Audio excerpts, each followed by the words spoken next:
চারিদিকে যখন চড়া মূল্যের কারণে ক্রেতারা দিশেহারা, ঠিক তখনই 1 টাকার ইফতার সামগ্রী বিক্রি করে সাড়া ফেলেছেন খুলনা দৌলতপুর মহেশে পাশার ইকবাল হোসেন। প্রায় 24 বছর ধরে পুরো রমজান মাসে 1 টাকার বেগুনি, আলুর চপ, পেঁয়াজু, মরিচের চপ বিক্রি করছেন তিনি।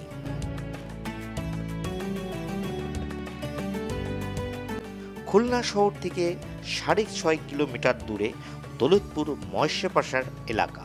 সেখানে 24 বছর ধরে চা বিক্রি করেন ওই এলাকার বাসিন্দা ইকবাল হোসেন মোল্লা। রোজার মাসে ইফতার সামগ্রী বিক্রি করার সিদ্ধান্ত নেন তিনি। সে অনুযায়ী বেগুনি, আলুর চপ, পেঁয়াজু, মরিচের চপ প্রতি পিসের মূল্য 1 টাকায় বিক্রি শুরু করেন। এখনও সেই 23 বছর আগের দামেই বিক্রি করা হচ্ছে।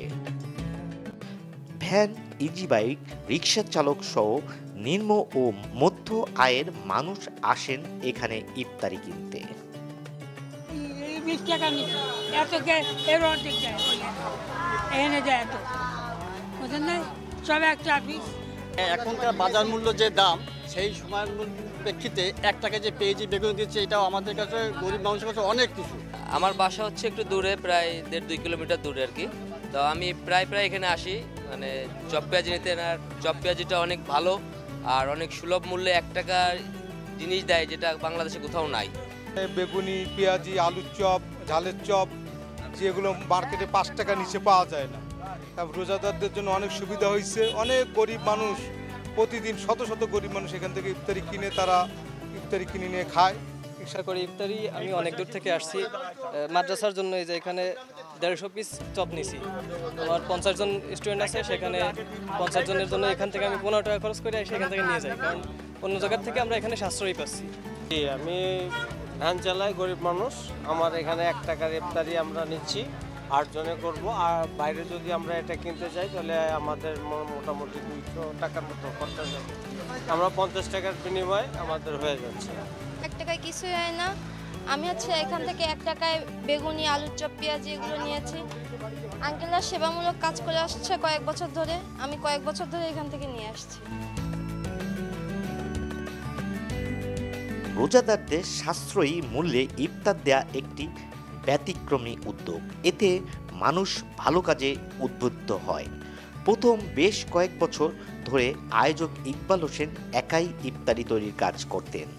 3-4 বছর পর থেকে তার সাথে যুক্ত হন স্থানীয় 18 জন স্বেচ্ছাসেবী ব্যক্তি, যাদের মধ্যে আছেন ভিন্ন সম্প্রদায়ের, যারা ইফতার সামগ্রী স্বেচ্ছাশ্রমে বিক্রি করেন। এটা হচ্ছে সম্প্রীতির দেশ এবং এখানে সবাই মিলে আমরা মিলেমিশে সবাই এই কাজটা করার জন্য আমরা খুব মনের দিক থেকে আনন্দ পাই এবং আমরা সবাই এই কাজটা করার জন্য আমরা সব সময় অপেক্ষা করি যে কবে আসবে এই জিনিস, কবে আসবে এই রোজার মাসটা, সবাই মিলে আমরা এক জায়গায় সবাই থাকি একটা ভালো কাজ করতে পারবো। আমি অন্য ধর্মের হয়ে কেন আসছি, এটা করাতে আমরা সবাই তৃপ্তি পাই, আনন্দ পাই, সবার ভালোবাসা পাই। আর আমাদের এখানকার যে সাম্প্রদায়িক সম্প্রীতি আছে তার একটা মস্ত বড় উদাহরণ।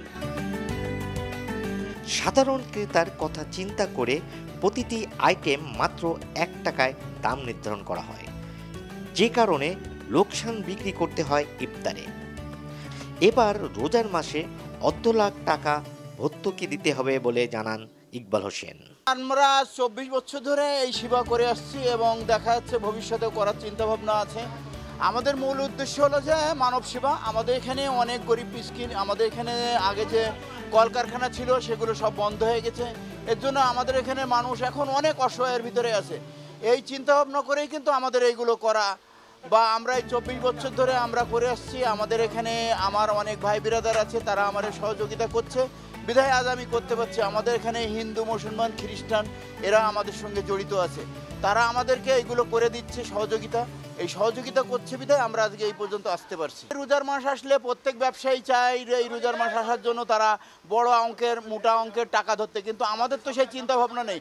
আমাদের চিন্তা ভাবনা যে আমাদের এখানে মিল কারখানা বন্ধ হয়ে গেছে, এই গরিব মানুষগুলো কিভাবে চলবে, এই চলার উদ্দেশ্যে কিন্তু আমরা এই পজিশন করে আসতেছি বা এইগুলো করে যাচ্ছি।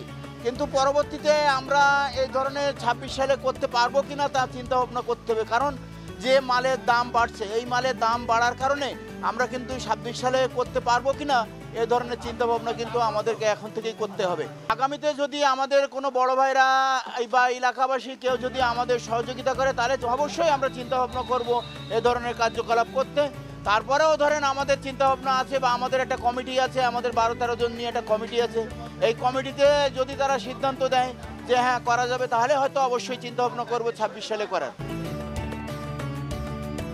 প্রতিদিন 7000 পিস ইফতার সামগ্রী এখানে তৈরি করা হয়। ভোর থেকে শুরু করে এ কাজ চলে দুপুর পর্যন্ত, যা বিকেল 5:30টার মধ্যেই শেষ হয়ে যায়।